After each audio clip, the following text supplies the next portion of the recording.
और अब प्रधानमंत्री जो है करगिल के शहीदों को एक श्रद्धांजलि बार तस्वीरें भी दिखाइए अशरफ, आपके पीछे जो कार्यक्रम हो रहा है सेना का। इसके अलावा एक बेहद अहम दिन 26 जुलाई का, जब 25 साल पूरे हो रहे हैं, लेकिन हर साल इसी तरीके से इन वीर सैनिकों को श्रद्धांजलि दी जाती है। आज का कार्यक्रम जो आपके पीछे चल रहा है, अगर उसकी एक झलक आप दिखा सकें।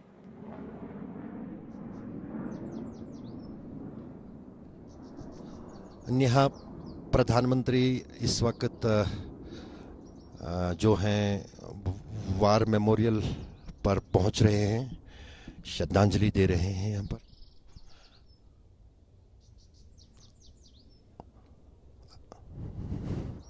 अगर हम बात करें जो ये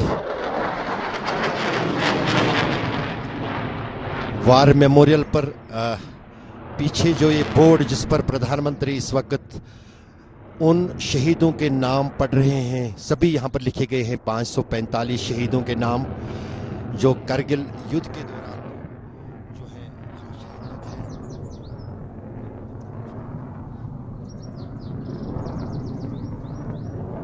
प्रधानमंत्री नरेंद्र मोदी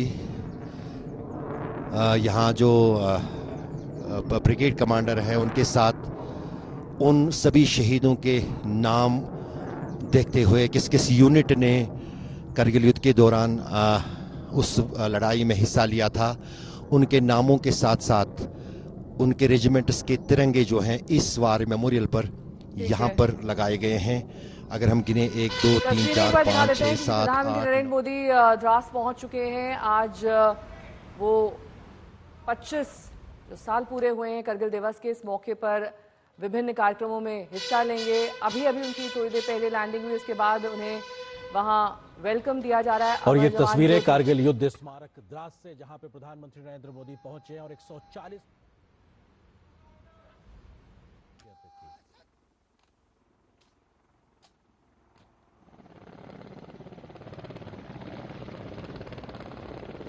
और ये तस्वीरें कारगिल युद्ध स्मारक द्रास से, जहां पे प्रधानमंत्री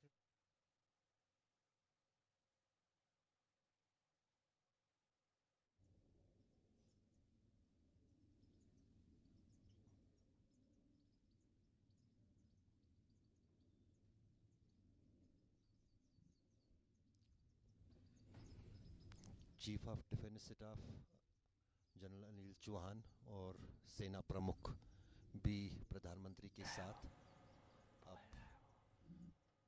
करगिल के शहीदों को श्रद्धांजलि देने के बाद प्रधानमंत्री वीर भूमि पर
विजय दिवस के 25 साल पूरे होने के मौके पर प्रधानमंत्री नरेंद्र मोदी ने यहां श्रद्धांजलि दी वीर सैनिकों को, जिन्होंने अदम्य साहस और शौर्य का परिचय देते हुए देश के लिए सर्वोच्च बलिदान दिया।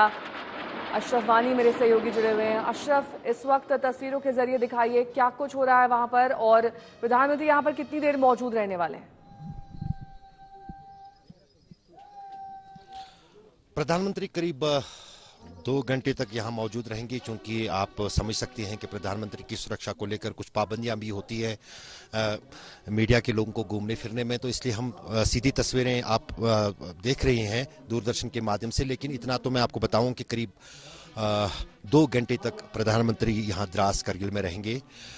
इसमें पहले जो है अभी उन्होंने श्रद्धांजलि दी यहाँ वार मेमोरियल पर। इसके बाद अब कुछ देर बाद जो है वो जो वीर भूमि है यहाँ पर, जैसे मैंने आपको शुरू में कहा था कि 1947 से आज तक जितने भी शहीद हुए हैं करगिल के इस पूरे इलाके में, क्योंकि 1947 जब बंटवारा हुआ था भारत और पाकिस्तान के बीच, तब से यहाँ लाइन ऑफ कंट्रोल पर भारत और पाकिस्तान के बीच में हमेशा कभी न कभी तनाव बनता रहा, चाहे वो 1947 की लड़ाई हो, 1965 की लड़ाई हो, 1971 की लड़ाई हो और करगिल युद्ध हो।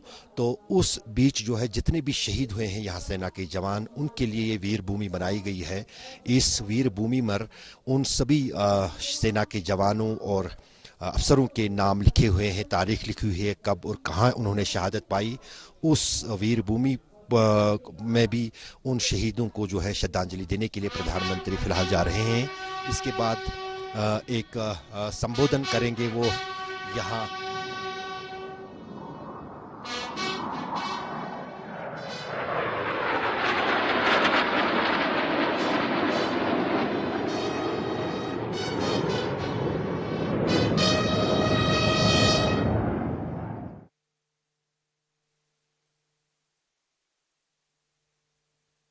दुनिया की सबसे ऊंची टनल जो ज़नस्कार इलाके को हिमाचल प्रदेश के साथ मिलाएगी, उसका शिलान्यास भी यहीं पर रिमोट के जरिए जो है वो करेंगे। उसकी टनल की बनने की शुरुआत जो है आज से हो रही है और सीमा सड़क संगठन उस टनल को बना रहा है। उससे काफ़ी लाभ होगा इस पूरे क्षेत्र में, खासतौर से ज़नस्कार और करगिल क्षेत्र में, क्योंकि अब इस पूरे इलाके में ज़नस्कार ही एक ऐसा इलाका है जो साल के कई महीनों सर्दियाँ और बर्फ़बारी के कारण बंद रहता है, एवलांचेस के कारण कटा रहता है मुख्य शहरों और कस्बों से और देश से।